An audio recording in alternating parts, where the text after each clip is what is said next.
नमस्कार, स्वागत है आपका ओम शक्ति टीवी में। मैं हूं आपके साथ नाज़नीन। ऐसे कई योद्धा थे जो महाभारत के युद्ध कहें या कि कुरुक्षेत्र के युद्ध में भाग लेने से वंचित रह गए। ये भी कह सकते हैं कि श्री कृष्ण की नीति के चलते ही ऐसा हुआ। आओ जानते हैं उन महान योद्धाओं के नाम जो महान युद्ध का हिस्सा नहीं बन सकते, और यदि वे इस युद्ध में होते तो युद्ध और भी ज्यादा दिलचस्प हो जाता। जरासंध यदि महाभारत के युद्ध में होता तो युद्ध का रुख कुछ और होता, लेकिन श्री कृष्ण को मालूम था कि महाभारत का युद्ध होना है। उसके पहले ही उन्होंने कई महान योद्धाओं में से एक जरासंध को भी मारने की युक्ति सोच ली थी। उन्होंने भीम के हाथों पहले ही अपनी सबसे शक्तिशाली शत्रु को निपटा दिया था। जरासंध को मारना बहुत ही मुश्किल था। जरासंध का खास और श्री कृष्ण की बुआ का लड़का शिशुपाल भी बहुत ही शक्तिशाली था। श्री कृष्ण ने प्रण किया था कि मैं शिशुपाल के 100 अपमान क्षमा करूंगा, अर्थात उसे सुधरने के 100 मौके दूंगा। शिशुपाल रुक्मणी से विवाह करना चाहता था। रुक्मणी के भाई रुक्म का वो परम मित्र था। रुक्म अपनी बहन का विवाह शिशुपाल से करना चाहता था और रुक्मणी के माता पिता रुक्मणी का विवाह श्री कृष्ण के साथ करना चाहते थे, लेकिन रुक्म ने शिशुपाल के साथ रिश्ता तय कर विवाह की तैयारियां शुरू कर दी। कृष्ण रुक्मणी का हरण कर ले आए थे, तभी से शिशुपाल कृष्ण का शत्रु बन बैठा। श्री कृष्ण ने उसके 100 अपराध के बाद उसका वध कर दिया। महाभारत काल में प्रयाग के तटवर्ती प्रदेश में सुदूर तक फैला श्रृंगवेरपुर राज्य निषाद राज हिरण्यधनु का था। गंगा के तट पर अवस्थित श्रृंगवेरपुर उसकी सुदृढ़ राजधानी थी। हिरण्यधनु के मृत्यु के बाद एकलव्य वहां का राजा बना। विष्णु पुराण और हरिवंश पुराण के अनुसार एकलव्य अपनी विस्तारवादी सोच के चलते जरासंध से जा मिला।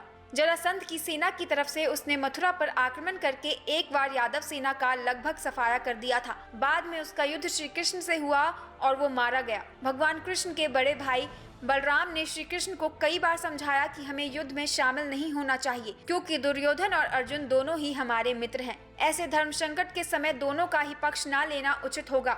बलराम जी शिविर में जाकर दुर्योधन से कहते हैं कि जब जिस तरफ कृष्ण हो उसके पक्ष में मैं कैसे जाऊं। भीम और दुर्योधन दोनों ने ही मुझसे गदा सीखी है, दोनों ही मेरे शिष्य हैं, दोनों पर मेरा एक जैसा स्नेह है। इन दोनों कुरुवंशियों को आपस में लड़ते देखकर मुझे अच्छा नहीं लगता, अतः मैं तीर्थ यात्रा पर जा रहा हूँ। पुराणों के अनुसार जरासंध ने 18 बार मथुरा पर चढ़ाई की, 17 बार वह असफल रहा। अंतिम चढ़ाई में उसने एक विदेशी शक्तिशाली शासक कालेवन को भी मथुरा पर आक्रमण करने के लिए प्रेरित किया।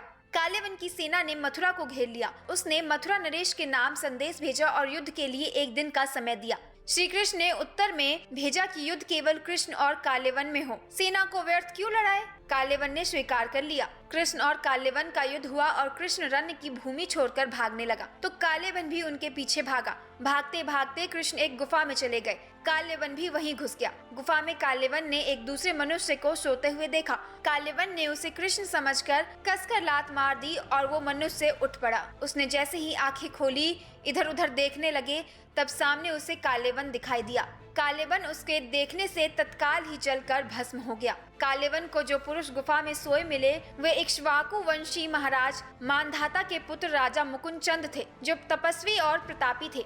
बर्बरीक दुनिया के लिए सर्वश्रेष्ठ धनुर्धर थे। बर्बरीक के लिए 3 बाण ही काफी थे, जिसके बल पर वे कौरवों और पांडवों की पूरी सेना को समाप्त कर सकते थे। युद्ध के मैदान में भीम पौत्र बर्बरीक दोनों खेमों के मध्य बिंदु एक पीपल के वृक्ष के नीचे खड़े हो गए और ये घोषणा कर डाली कि मैं उस पक्ष की तरफ से लड़ूंगा जो हार रहा होगा। बर्बरीक की इस घोषणा से कृष्ण चिंतित हो गए। तब भगवान श्री कृष्ण ब्राह्मण का भेष बनाकर सुबह बर्बरीक के शिविर के द्वार पर पहुंच गए और दान मांगने लगे। बर्बरीक ने कहा, मांगो ब्राह्मण, क्या चाहिए। ब्राह्मण रूपी कृष्ण ने कहा कि तुम दे न सकोगे, लेकिन बर्बरीक कृष्ण के जाल में फंस गए और कृष्ण ने उससे उसका शीश मांग लिया। बर्बरीक द्वारा अपने पितामह पांडवों की विजय हेतु स्वेच्छा के साथ शीश दान कर दिया। बर्बरीक के इस बलिदान को देखकर दान के पश्चात श्री कृष्ण ने बर्बरीक को कलयुग में स्वयं के नाम से पूजित होने का वर दिया।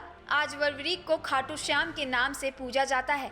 जहाँ कृष्ण ने उसका शीश रखा था उस स्थान का नाम है खाटू। इसके अलावा पौंड्रक, नरकासुर जैसे कई और भी योद्धा थे जिन्होंने युद्ध में भाग लिया था, अन्यथा युद्ध का चित्र कुछ और ही होता।